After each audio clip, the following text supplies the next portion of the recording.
Doc, you are in France in a place called Grenoble, right? Grenoble, correct.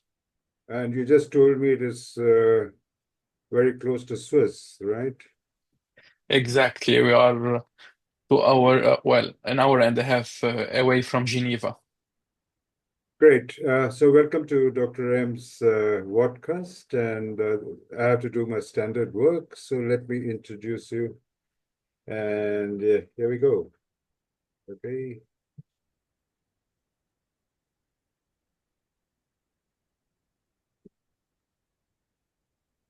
Okay, here we go. Okay, so I can share my screen now? No, let me No? introduce Okay. you. Okay, Okay. cool. I selected a lovely curtain for you, so don't deprive me of displaying my. It will be wonderful. So here we go, and so you're welcome to Dr. M's podcast. You're on the 61st episode of Dr. M's podcast, and well, as you see, my guests come from across the globe. Sorry, they come from US, they come from Canada. Why am I stuck still in Bombay? Because I need to show where all my guests comes from. So let me play it for you. So I got it from Europe, India, South Korea, Japan, Australia, US, Canada, and Dr. M's Podcast, a podcast with a mission to connect continuous improvement professionals across the world. So that's my mission, to connect continuous improvement professionals across the globe so that they exchange their notes and their perspective on continuous improvement. So, since I said you're on the 21st episode, the last I was there was in Paris. That is where I met Mikhail. And then I went to Manchester, I met Chris, and now I'm with you. Okay, and I'm based in Mumbai, right? So, all my episodes are dedicated to my Sensei Masaki Mae. He has been a father figure to me. Whatever I am today, I owe it to him. He passed on 2 years ago. And this is my guest today, and I'm very proud to have you, Doc, and I'm going to call you Doc. And okay, so you're recognized as a thought leader in knowledge management, ranked amongst the top 120 globally in 2024. Among the top 50 in tacit knowledge management in the year 2023, and over 15 years, he has specialized in aligning knowledge management and learning strategies with organizational goals, pioneering expertise-based knowledge management to promote competency-based learning and technical problem solving. I'm saying all this about you to you. No, actually, no. I'm saying that to all the audience that would view your profile, and it's a profound profile that you have. Enviable and does make me nervous with such a qualified person like you. You view artificial intelligence as a tool to extend human capabilities in learning, skills development, and knowledge acquisition. Well, you founded your own company, 3R Knowledge Services, in 2024 that offers expertise-based knowledge management practices and developed the proprietary 1 degree of separation methodology. I love this 1 degree of separation methodology. And this was the famous General Electrical's learning and knowledge program that you were directly involved with it. If I'm not mistaken, Daniel Rante was involved with that, and that was for 11 years. It's a case study by itself, the General Electrical, the way you all handled the knowledge management concept over there. You served as knowledge advisor for Dubai government agency. That's from 2008 to 2011. And not only that, you did contribute a lot for them to get this excellence award of EFQM. You've done your PhD in industrial engineering, two masters in software and hardware engineering.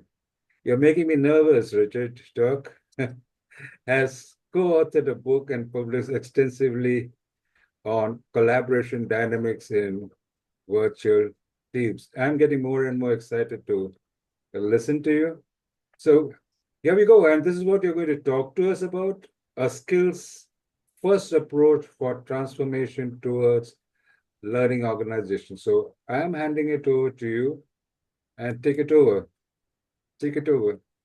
Yes, thank you, Dr. M, for this amazing introduction. I feel humble in your presence, and I have a lot to learn from you as well.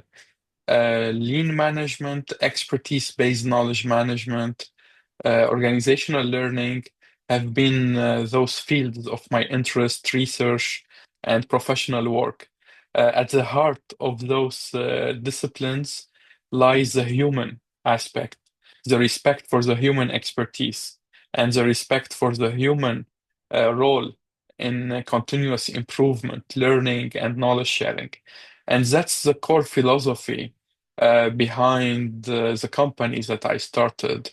With this proliferation of AI, I have compared and benchmarked 100 solutions in the context of learning and development, and those are AI-based solutions. And most of them worked on the explicit knowledge, worked on knowledge that is already written down. And my interest was how we can conceive AI in the process of learning, in the process of developing human expertise. And this is my main mission in the companies that I founded. Today, I'm going to present a skills-first approach for a transformation towards a learning organization. So I have extensive experience in this. Uh,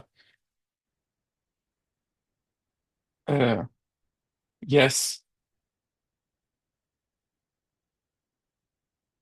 you are on mute, Dr. M. Can you just put the slides on a slide show mode, sir, Yes, so that I of can see course. better? Thanks. Sure.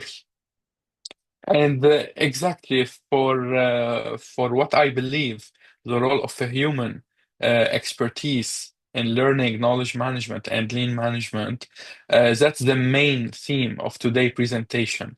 It is a skills-first approach for a transformation towards a learning organization. And what I'd like to start with is this aspirational question.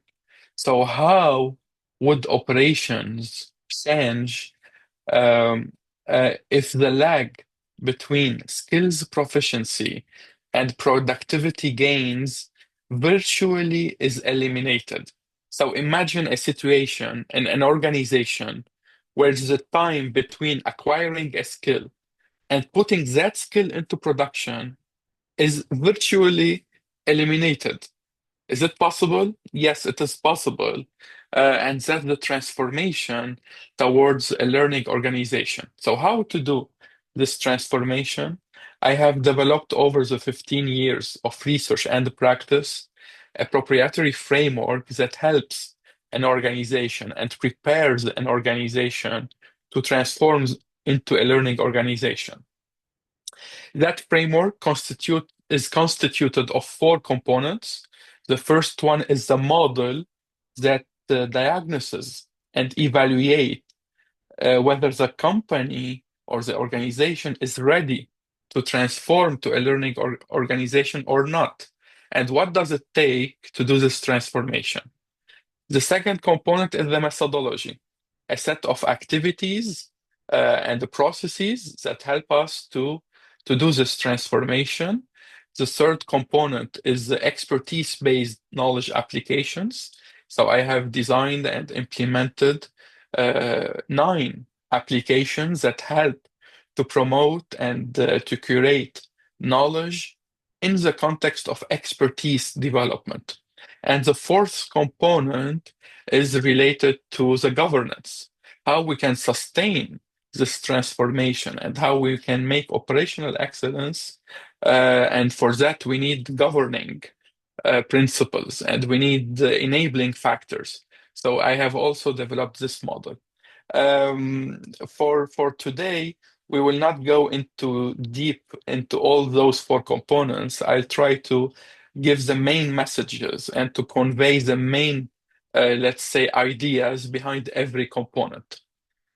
But first, let us understand and define what is a learning organization. A learning organization, um, there are too many misconceptions and there are too many misuse of the term itself. And what I'd like to differentiate with this slide is what is not a learning organization. Because I've been invited to many conferences, sessions, webinars, and I saw that the word or the concept learning organization is not used properly.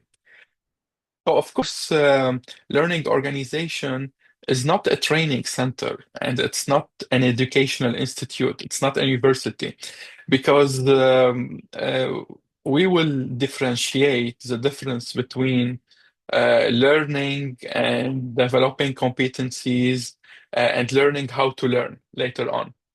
But first of all, it's not a learning management system. And I see this frequently and many times. Some managers, they state, we have deployed a learning management systems and we have became a learning organization. They are on the road to become a learning organization, but they are not the learning organization. Of course, by deploying virtual online conferences, it's not a learning organization. Any PowerPoint slides, documentation, materials, it's not learning organization. So what is a learning organization? There is also a popular belief that Peter Sinji has come up with the term learning organization. In fact, it's not really his work. Definitely, he helped to popularize the term learning organization in 1990. But the concept itself, it was way has been grounded and has been set up way before. It all started with 1978 with the professor Chris Argyris and Donald Sean. Those are professors at Harvard University. And they started by understanding uh, the errors that happens between planning and between execution. So the mismatch between strategy definition and between the results that are obtained. And that's where their work laid down the foundation in the theory of action. And they defined those two notions of single loop learning and double loop learning. When we detect errors and we try to correct the error between a theory or between the strategy and the execution without questioning the why or the underlying assumptions, that's the single loop learning. And the double loop learning, when we start to question why we have this mismatch and the error between the strategy and the execution, or between the planned action and the actual results. And this work has been the foundation later on to Robert Garrett in 1987, who actually and formally defined the word or the concept of learning organization. And he defined two notions, three-tier learning and feedback loops. So he defined learnings happen at policy, at strategy, and operations. And through the feedback loops and the continuous information and data retrieval and learnings happening in the ground, feeding back into our initial plan, then we can become a learning organization. And then a third author who also built on top of Argyris and Garrett, who is Boydell, who actually defined the learning company, and he defined 11 characteristics and on how to transfer from individual learning to collective learning.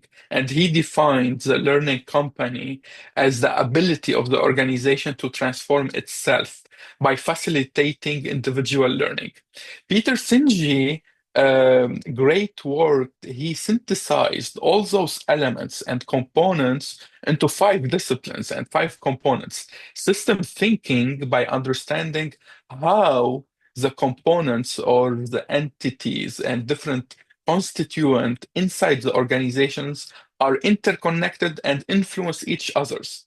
And then he defines the personal mastery, which is the individual ability to learn, the mental models, the shared collective visions, the same group has the same vision around the purpose, and then the team learning.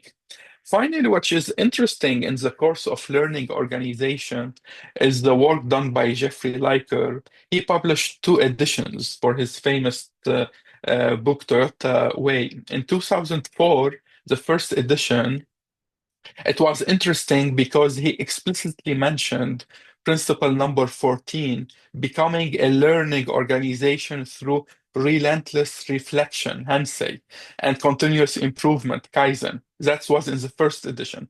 In the second edition, it wasn't explicitly mentioned, principle number 14. It was changed, but he emphasized and revamped the learning organization as a construct, and he called that the core competency of that learning organization is the scientific thinking, a construct of 4P model, 4Ps. The 4P are the philosophy, the problem solving, the process, and the people.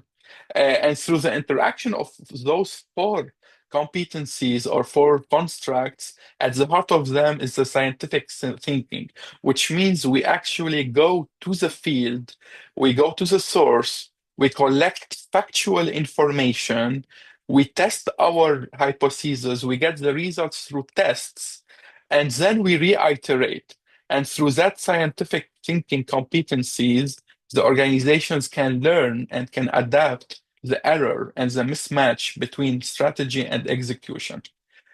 So, a learning organization is not a university organization. On contrary, it's the ability of the organization to learn from its errors through facilitating the individual learning, understanding the relationships between individuals, and transforming consciously itself and its context. So it's not only transforming the products or the services, but it's also transforming their assumptions, their norms, and their values to become a new organization that can fit the new context. And we will see practically how it is done and what are some of those use cases. So back to the framework, what I'd like to show the framework in practice and then to have a case study or a business case. It's coming from the automotive industry, and specifically the transition to electric vehicle. This is a perfect business case to implement the learning organization, and I have done that for one of my customers, and we helped the customer to transition in their EV journey. Some of the problems that the customer was facing, and this is a major, for personally, I consider it as a major problem, is the shortfall and the insufficiency in qualified workforce and the qualified skills. So it is estimated, for example, in UK, only 24% of the automotive workforce, so both the combustion engine and the EVs, only 24% of those workforce is EV certified. And to reach the 100% to meet the need, it is estimated by the end of 2030. So in 5 years, we can expect to have some kind of balance in terms of skills related to EVs. And with the shortage of skills, you can add on top of that the geographic disparities. We are seeing a concentration of EV skills in one country, in one, let's say, region, or one, let's say, a specific city. And when you go outside those regions, the intensity of those skills is reduced, and we have fewer skills related to EVs, which create a lot of issues related to maintenance and related to customer service and customer maintenance for their EVs, which is somehow an issue related to adoption of EVs. And also, there's a third aspect of this skills related issue related to the engineering and manufacturing education. So, the pace at which the industry or the universities are graduating or providing skills for EVs to the market is less than the actual need of the market. So, there is this gap between supply and demand of those skills related to EVs.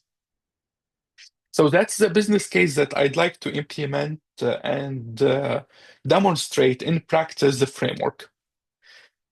So let's take this question. Let's answer this question. How the skills in battery management system are developed in different types of organization? So the intent of this question is to see how different organizations are reacting to this question related to skills development of battery management system. And that's where this model, the transformation model, will help to diagnose and assess the capacity of an organization to answer a question related to skills development. So let's take, for example, and this is through my experience, I have identified 5 types of organizations. The first type of organization is self-initiative organization. And this is a hero-based organization, which means when we are trying to answer the question, how we develop skills related to battery management system, how this type of organization is answering this question. So what will happen? I have this objective to develop skills around battery management system. In this type of organization, I send emails who can help me in developing battery management system, where I can find documentation. I start to go around coffees and ask my colleagues, what do you know about battery management systems? And I start to search for information in drives and PowerPoints and Word documents, right and left. And always I get an answer, go to John. John is your go-to person. John right now is a hero, is my hero, because he is the go-to person, the reference person around battery management system. Is it a learning organization? Definitely not, because the expertise are centered toward one person, one individual, which makes it very difficult to transfer and to learn around that skill. The second type of organization is repeatable organization, or it's called systems organization. And this type of organization, they assumes by deploying systems, tools, processes, they can avoid or they can develop competencies related to management systems. So in this type of organization, if I'm looking to develop this skill, the answer is go to the tool or go to the system and enroll in a training session, and you will learn about battery management system. However, in this type of organization, the rate of change is way faster than those systems or tools can capture the new needs and the new skills and the new competencies. And quickly, those systems and tools becomes obsolete. And the content of those training management systems becomes irrelevant. And even if it is relevant, the content is outdated and does not cover the whole situations or deviations or different types of configuration to learn about it. So most of those systems are either irrelevant or they lack content to be updated and to be comprehensive. If we move to the third type of organization, which is the connected organization, where we start to connect our experts and to form communities of practice or affinity groups.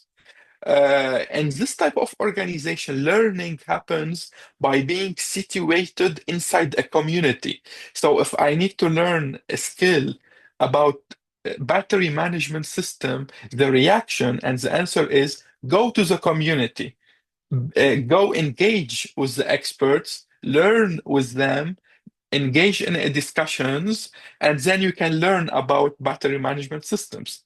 However, there's also a pitfall for this type of organization because we are still in firefighting mode. We are still in the now. We are still being reactive to the customer issues, and we are not learning anything new, or we are not questioning our existing practices. And this is only happen when we transition to the fourth type of the organization, inquisitive organization, where we start to actually ask, is there another way to do things? What are the new skills and the new competencies that I need to acquire inside around battery management systems? And we are not afraid to ask those questions. And we move to the double learning loop, which is Professor Argyris has mentioned. We don't only correct the errors, we also question the assumptions that leading to the errors. And we start to ask, do we have the right policy that is to get the right to get the right answer? And we move from doing things right to doing right the things. So we start really to question whether our operating model, our framework, is the right framework to operate in. And this is exactly where the final transition to a curious organization, which is the learning organization. But here, individuals, the employees are curious. And this is also now in the lean vocabulary, Hansei, the self-reflection. They start to acknowledge their weaknesses, and they are not afraid to say, I have this weakness, but I want to work on it. I want to improve it. And this is where learning how to learn, the learning organization, in fact, it is ways of learning. How I can learn new ways that will help me to acquire my skill where I am weak and I need to develop. And this is exactly where we have the safety, psychological safety, Amy Edmondson, where she mentioned we are not afraid to learn, to ask questions, and to re-question what we know. The transition to a learning organization is not easy. It will not happen over PowerPoint slide. It will not happen overnight. It will take years and years. Is it worth it? Yes, it is worth it, because if we look at Toyota, the cumulative profit from 2004 till 2018, the cumulative profit is bigger than the total of earnings coming from Ford, Volkswagen, and Honda, all of them. So, because Toyota, in my opinion, Toyota is the only organization that is close to the fifth level of maturity in learning. And it took them years of years. They worked on every individual. They didn't create webinars and the training sessions in the e-learning system and they said, go and learn about learning organization or go and learn about battery management system. They installed this attitude and mindset of self-reflection to re-question what we know and to assess our weaknesses and to say how we can do it, how we can acquire those new skills.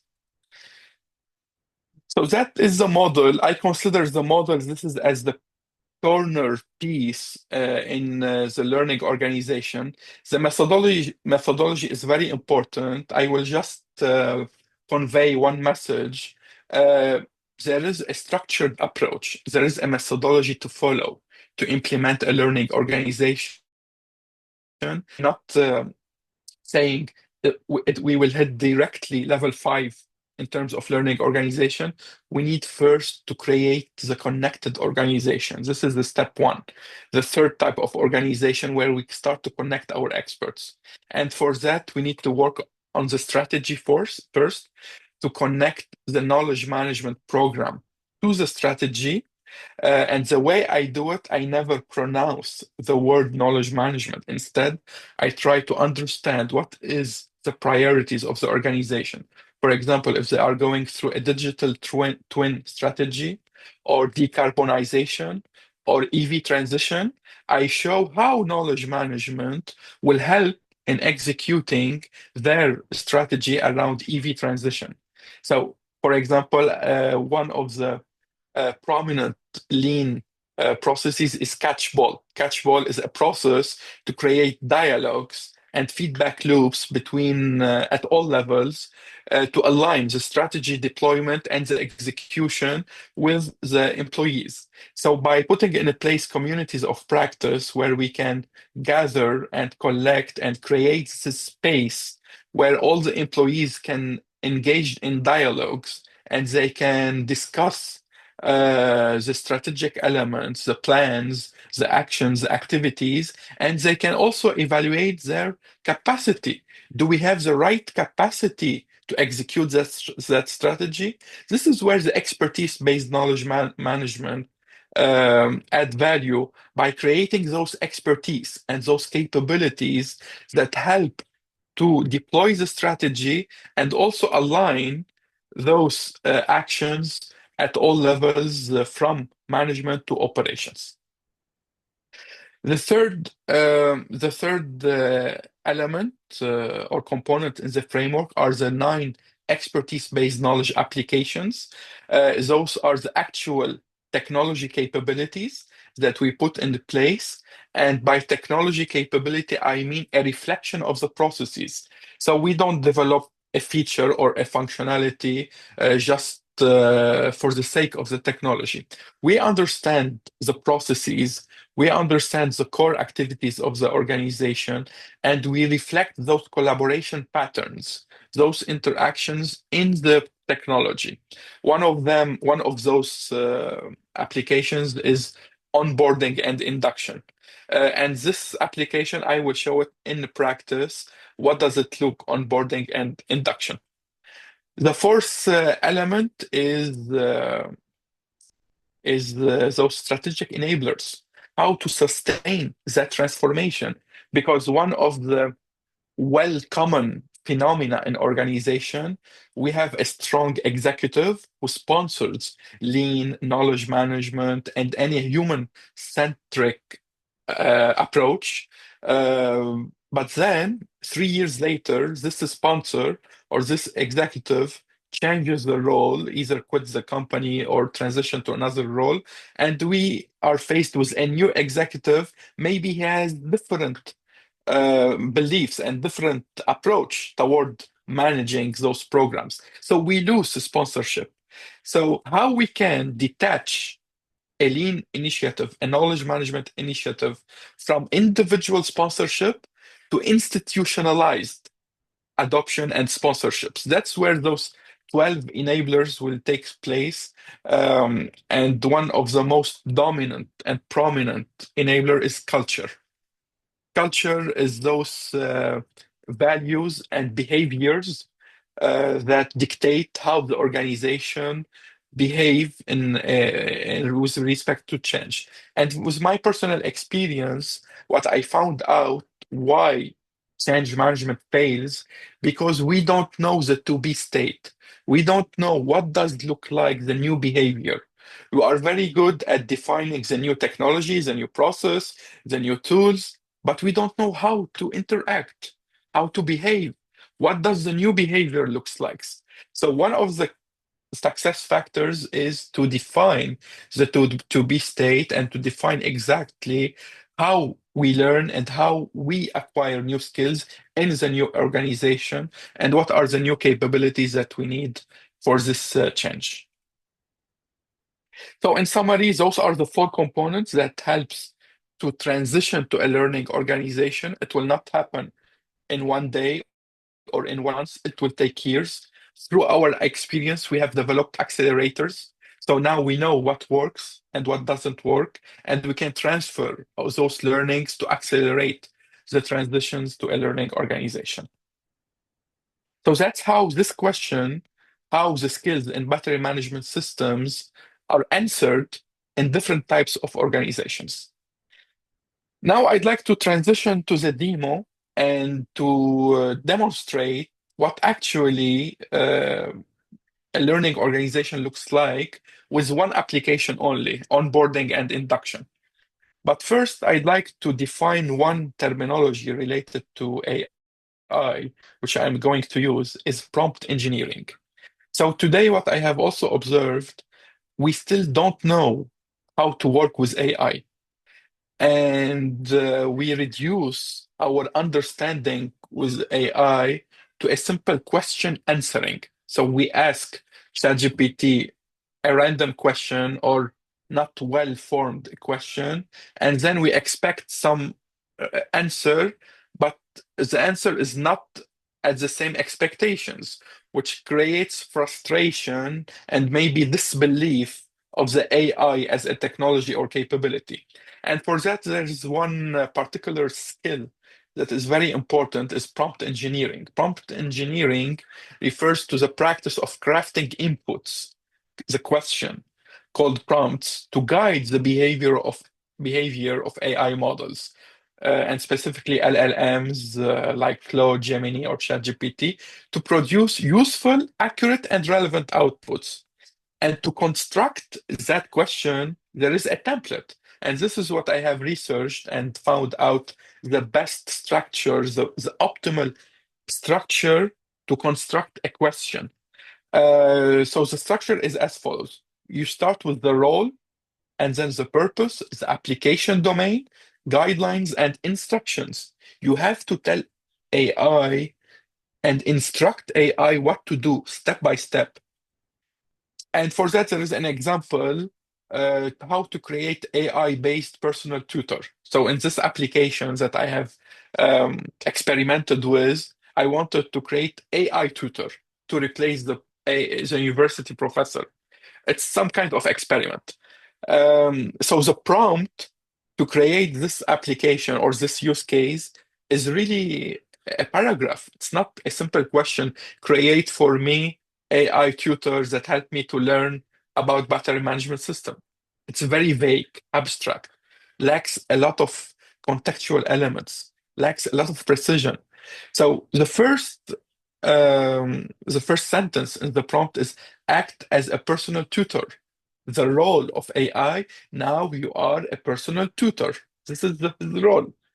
Purpose, and help a graduate student. I specified I am a graduate student, I'm not expert.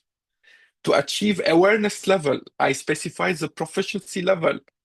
My intention is to gain awareness around knowledge management field, if I am a new knowledge manager, for example.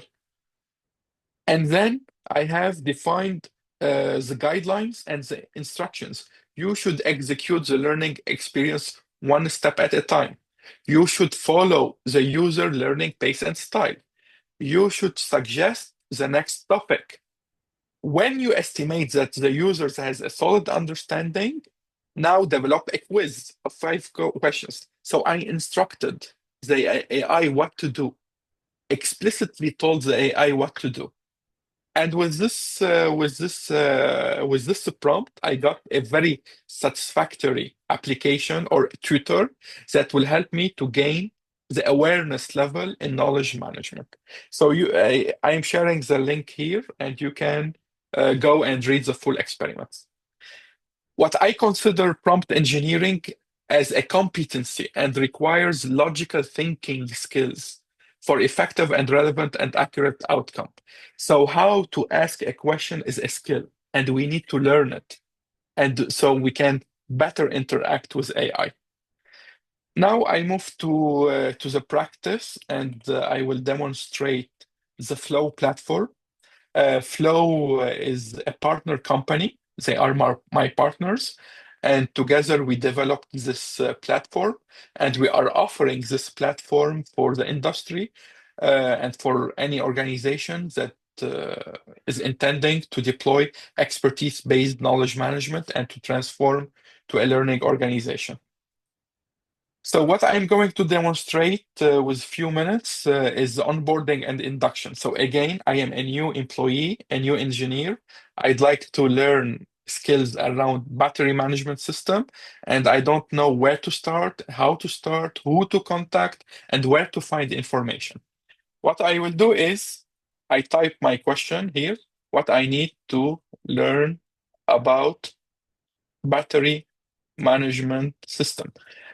Of course, if we should follow the prompt engineering, and I should type an explicit prompt like act as electrical engineer, help me to acquire awareness level around battery management system, guide me through. So of course I need to write it, but now just to show the idea, I write a very simple questions, and then I'm sending this question to the platform. So here, what I need to mention and make it clear, there's no magic about the answer. So don't expect to throw all your documents in the organization and expect AI to go and to find the quality answers and the quality information and return them to us. There is a methodology to follow. There is a structured approach that we need to create the enterprise corpus. So we need to identify and work with experts, with the human. What are the verified sources of informations? What are the relevant sources of information? What are the updated content? And we need to understand the skills behind the content, not only the information, but the skills and the expertise behind the information. And we need to do the skills mapping and to create the skills ontology and then feed it to the AI so we can get results with the expected quality. So now what AI has done, the algorithms has searched the enterprise corpus that we have built for the customer and summarized an awareness answer about BMS. What is interesting here is something called refining questions. Those are the follow-up questions. Because I am a new employee, I am a new engineer in the field, I don't know what I don't know. And I don't know what is the second question, the third question, the fourth questions. So we want to build this conversation, this dialogue with AI, and AI will help me in creating this dialogue. So a second question can be, what are the key safety features of BMS? How does cell balancing work in BMS? So I can click in every question and then get the answer. What is interesting, another thing that we have built with Flow is the knowledge canvas. So here what we are doing, we are creating the double loop learning. We are not only creating the answer, but we are creating the context of the answer, the assumptions behind the answer, the framework, the learning framework behind the answer. And here we have curated the different types of elements and entities behind the answer. So what are the skills related to BMS? The skills related, for example, battery management in a smart grid. So now I have a new topic, a new skill related to BMS, and that is specific in connection with the smart grid. Battery cells chemistry. So this is another skill in BMS.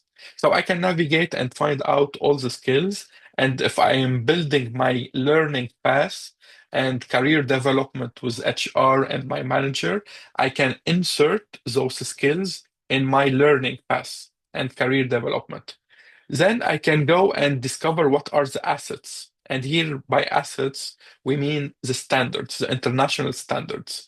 This is a highly regulated industry, and we need to comply with the international standards.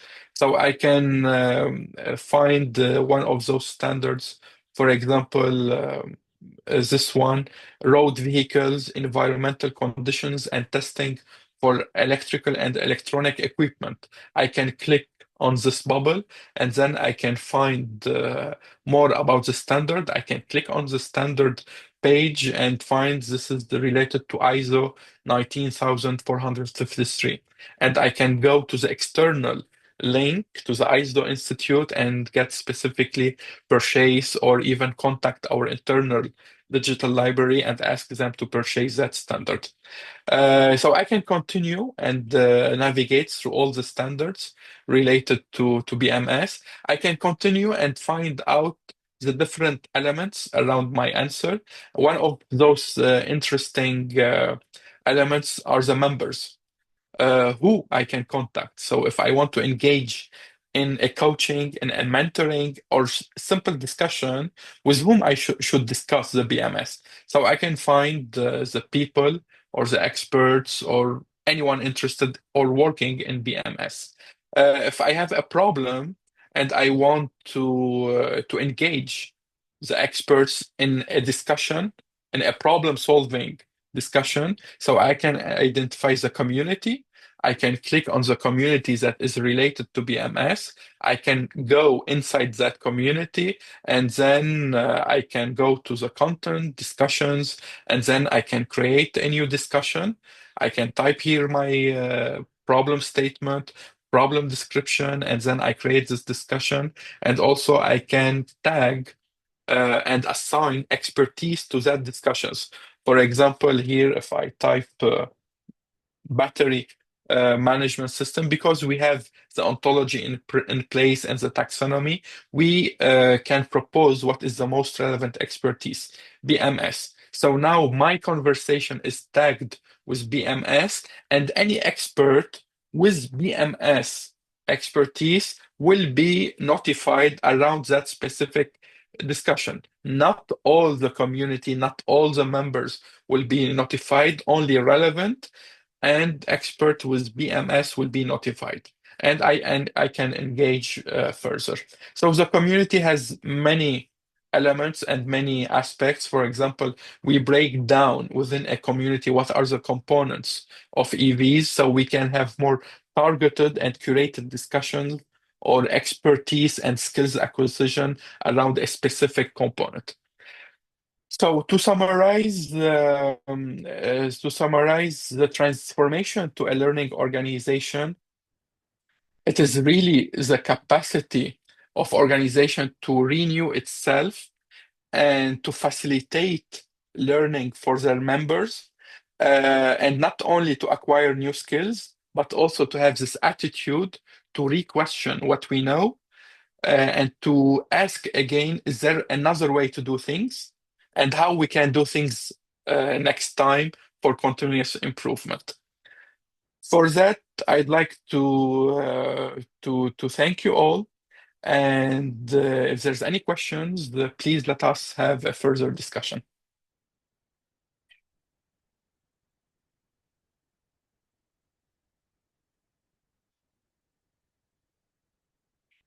You are on mute, Dr. M. You muted me. You gave me so Oh, much information that I'm really muted. One of the things, oh, yes, being quite curious, as you said, curious organization, this is not meant to be questioning you or being curious, because I realize that AI and technology is here to stay. Okay. Now, yes, you may like to answer it now or any point of time. What are the thoughts in my mind is what I can share to you. yes, For one of the things that I hear the leadership say, and people start talking about it in a very jocular manner, is, what is so, by saying that after all it is artificial intelligence. What is the reality of artificial intelligence? The whole problem that I find is because of there is some fear factor in them, that it is not that they don't want to know about it. They want to know about it, but the leadership very often, I don't know, it's a culture or otherwise, I'm just going to act as a a stray person without giving my opinion, is till now everybody used to come to me for the opinion. Suddenly nobody comes to me for an opinion. Is a loss of power, is a loss of my opinion. And so there's a threat that the power factor of a leader get lost. I don't expect an answer from this. We can discuss it as you Yes. go to the launch. There are some of the thoughts. The second thing is there is a scare of using technology. As you said, the Yes. unknowns, getting into unknown, there's a scare, there's a fear factor, there's a fear factor of failure. And as you said, rightly defined, the curious organizations that do hensai and try to learn from the mistakes and all that is there. That what we call the system of profound knowledge. And I don't want to get into the aspect of system of profound privilege and system of profound knowledge and all that. But the fact is, one thing I can rest be assured Yes. is this: there will be only two categories of leaders. One knows how to utilize AI properly. The other Yes. who who would not know how to use AI properly. But AI is going to stay. Human intelligence is going to stay. And the way you have described it, what I really liked is the prompt.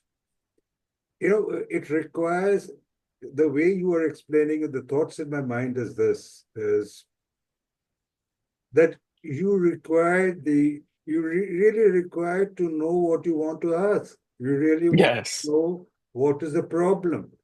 Yes. You can't ask the AI what is the problem. Maybe you might probably superficial or may give certain symptoms. Like you say, what is your role? Your role is to find out the root cause of this symptom that I am experiencing, blah, blah, blah, blah. And you do that same steps as what you explained in the prompt. And maybe you get some hint from AI, and then you use your intelligence to Yes. curate it, redefine it, till you really come to basically, if I use the traditional 5I analysis, it's come to the same thing. But the biggest problem in 5I analysis is to get the problem definition right. So I'm just expressing myself. I'm not expecting any Yes. Yes. from you at this point of time. No, I'm loving Sam. The thing as a leader is this curiosity, the threat, the the confidence. Of course, there are people who talk to me about AI, about the probability number and all that. Leaders don't have time for all that sort of a thing.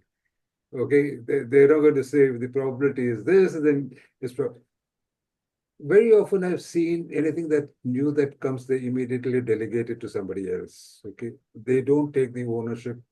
They don't take the thing that I want to. Basically, what am I saying? That everything has to emanate from the top. How do you make these people get curious? That how do you apply it and give the safety net? Actually, I learned uh, Katie Anderson's book, Learning to Lead and Leading to Learn.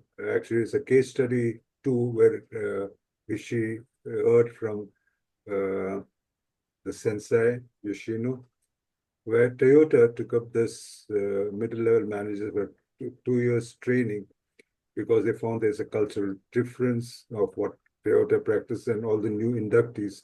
And they had this program called Kanpro. The Japanese is different, but this is the case number 2 in that. When they did that, all the training was done from within.